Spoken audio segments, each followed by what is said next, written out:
we talk a little bit about the kingdom of God a little bit later in here, and we use a verse which is in Matthew 6:10, where Jesus prays a prayer, and he says, "Your kingdom come, your will be done on earth as it is in heaven." Yeah. Now, if you read, that's part of the Lord's Prayer. Now, I was brought up in a religion. I was not saved. And I prayed that prayer so fast that I could do those commercials where they tell you how much you're going to really have to pay in a really high voice. I could do, "Our Father, who art in heaven, hallowed be thy name, and come, the will be done on earth as in heaven. Give us this day our daily bread, and forgive us our trespasses, we forgive those who trespass against us, lead us not into temptation, but deliver us from evil. For thine is the kingdom, power, and the glory forever and ever." People probably thought you were speaking in tongues. But that's how I prayed it.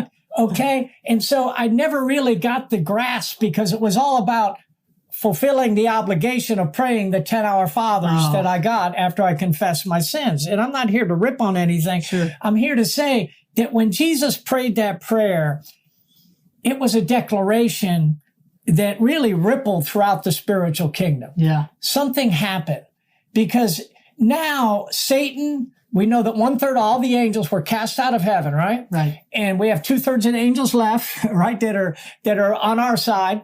And so what happened when Jesus prayed this prayer? Something happened. And I want to break that down a little bit, because what is the kingdom of God, first of all? And the word for kingdom is the word basileia, which means it's the rule, the reign, and the royalty. So the kingdom of God is the rule, the reign, and the royalty of the kingdom of God. So when Jesus prayed that prayer, "Thy kingdom come," okay, he's praying to the Father. Jesus taught us to pray to the Father, because remember, he said, "In that day you will ask me nothing. You will ask the Father in my name." So Jesus is praying to the Father. Right. "Thy kingdom come, thy will be done on earth as it is in heaven." And if you just give me a couple minutes, I want to break this down, because a few years ago, I thought, I want to see what Jesus was really praying, because this is a prayer that I pray often. Okay, not religiously, but sometimes I'll just say, "Lord, thy kingdom come, thy will be done on earth as it is in heaven." But that word for kingdom is the word erkomai, for come, excuse me. And this is what Jesus was saying. There's other ways this word could have been translated. "Thy kingdom come, appear, come from one place to another, come into being, arise, come forth, show itself, find its place, or influence, or be established." So that's what Jesus was saying. And then he says, "Thy will," and he's saying to the Lord, let your desire, let your pleasure be done. The word is genomai in the Greek, which means let your will arise and be assembled. Let it become. Let it be brought to pass. Let it continue. Let it be done. Let it be finished. Let it be found. Let it be fulfilled. Let it happen. Let it be kept. Let it be made. Let it be ordained to be. Let it be performed. Let it be published. Let it be shown. And so, and then the word for in, when he talks about in the world, is the world in, upon, on, over, and across. So when Jesus prayed this prayer, it's got so much depth to it, because he's saying, let your kingdom come from one place to another. And we know that God rules and reigns in the kingdom of heaven, and he brought it down. And it's beautiful. And that's why he told us to what? Like you brought it up, to seek first the kingdom of God. Yeah. Well, and it shows me that we have a role in if I can use that word, I'm not sure if it's the perfect word or not, but in the establishment of God's kingdom, I'll say the advancement of God's kingdom.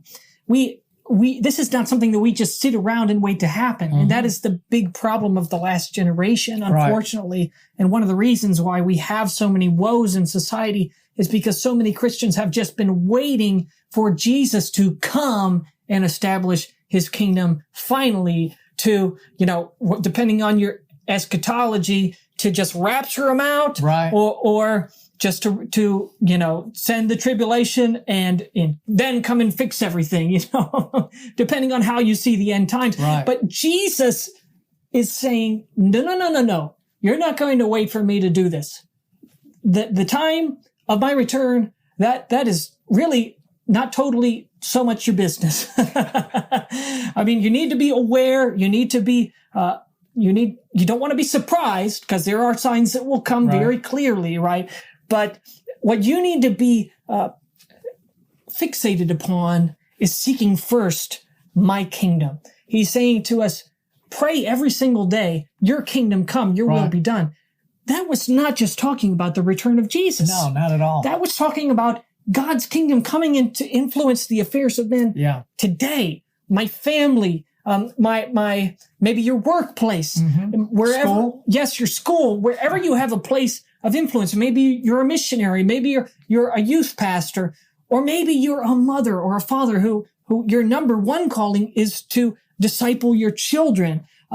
Whatever it is that we are praying every day, God, your kingdom come, your will be done in my place of influence as it is in heaven, as well as places that are not in our influence. It's so important for us not to just be praying for the people around us, but also for people all around the world, for missionaries all around the world, or for people who are not close to us. Please let us know you're watching. Like our video, leave a comment, subscribe to our channel, and be sure to click the notifications bell.